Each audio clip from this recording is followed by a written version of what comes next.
গতকাল কে বা কার আমরা জানি না, এই যে দেয়ালগুলো থেকে ফেসিবাদের চিহ্নের যেই ফেসিবাদ পতনের যে চিহ্নগুলো ছিল, যেই আমাদের গ্রাফিতিগুলো ছিল, সেই গ্রাফিতিগুলো মুছে ফেলা হয়েছে, ইচ্ছাকৃতভাবে মুছে ফেলা হয়েছে।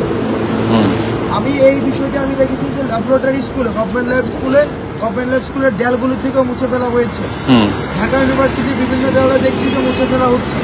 আজকে নয়ডাম কলেজের এই যে দেয়ালগুলো সব জায়গায় সংস্কার নামে সেগুলোকে মুছে ফেলা হচ্ছে, এই যে উন্নয়ন নামে মুছে ফেলা হচ্ছে। এই জায়গাগুলোতে অন্য কিছু করা হবে। আমরা স্পষ্টভাবে বলতে চাই, আপনারা যত চেষ্টাই করেন না কেন, মানুষের মনস্তত্ত্ব থেকে, মানুষপট থেকে আপনি গ্রাফিতি মুছতে পারবেন, আপনি দেয়াল চিত্র মুছতে পারবেন, আপনি এই কাজগুলো আপনি করতে পারবেন, কিন্তু মানুষের মনস্তত্ত্ব থেকে, মানুষপট থেকে হাসিনার যে ফ্যাসিজমের সিম্বল স্থায়ীভাবে যে উৎখাত হয়েছে, সেটি আপনি কখনোই মুছতে পারবেন না।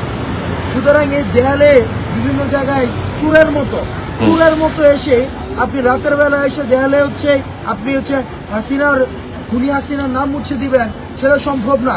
হাসিনা যেটা খুনি ছিল, হাসিনা যেটা ফ্যাসিস্ট ছিল, এটি বাংলাদেশের প্রত্যেকটি দেয়ালে সেগুলো থাকবে। বাংলাদেশের প্রত্যেকটি শিক্ষার্থী যারা রয়েছে, আগামীকালের মধ্যেই এই দেয়ালগুলোতে খুনি হাসিনার অপকর্মের আবার গ্রাফিতিতে সেগুলো ভরে যাবে। আপনি একটু দেখাবেন এখানে গ্রাফিতি ছিল, এই যে সবগুলো মুছে ফেলা হয়েছে। আমরা সেখানে গ্রাফিতিগুলো মুছে ফেলা হয়েছে, প্রত্যেকটা গ্রাফিতি মুছে ফেলা হয়েছে। এভাবে গ্রাফিতি আপনি দেয়াল থেকে মুছতে পারবেন। রাতের বেলা চূড়াপুক্তা হামলা করে 2-4 জন পোলাপান নিয়ে মিছিল দিতে পারবেন।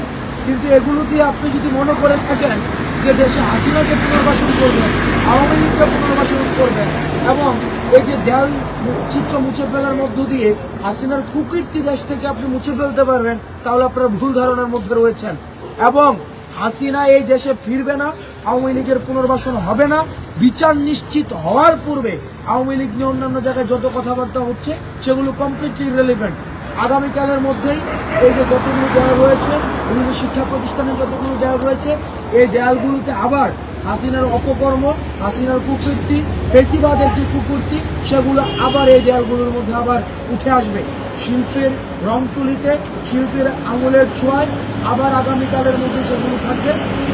এবং আমরা মনে করি যে এই প্রত্যেকটি শিক্ষা প্রতিষ্ঠানে প্রত্যেকটি শিক্ষার্থীকে প্রতিদিন অন্তত মনে করে দেওয়া উচিত যে হাসিনা সরকার আমাদের বিগত 16 বছর ধরে আমাদের শৈশবকে নষ্ট করে দিয়েছে, আমাদের কৈশোরকে নষ্ট করে দিয়েছে, এবং এই প্রজন্মকে একটা মেন্টাল ট্রমার মধ্য দিয়ে সে বড় হতে দিয়েছে। এবং আমাদের এই যে পরবর্তী যে প্রজন্মটা, এই প্রজন্মটা হচ্ছে মেন্টালি ব্রোকেন একটা প্রজন্ম বেড়ে উঠছে, একটা ট্রমা নিয়ে বড় হবে। এবং এই দায়ভারটা কিন্তু ফেসিবাদ কখনোই এড়াতে পারে না। এই ফেসিবাদের দুঃখ স্মৃতি নিয়ে এই পুরো প্রজন্মটা সেটা পরবর্তী তাদের জীবনীপাত করতে হবে। সেই জায়গা থেকে আমরা আগামীকালের মধ্যে এই দেয়ালগুলোতে আবার খুনি হাসিনার যেই অপকর্ম রয়েছে, সেই অপকর্মগুলোকে আবার সেগুলো ভেসে উঠবে।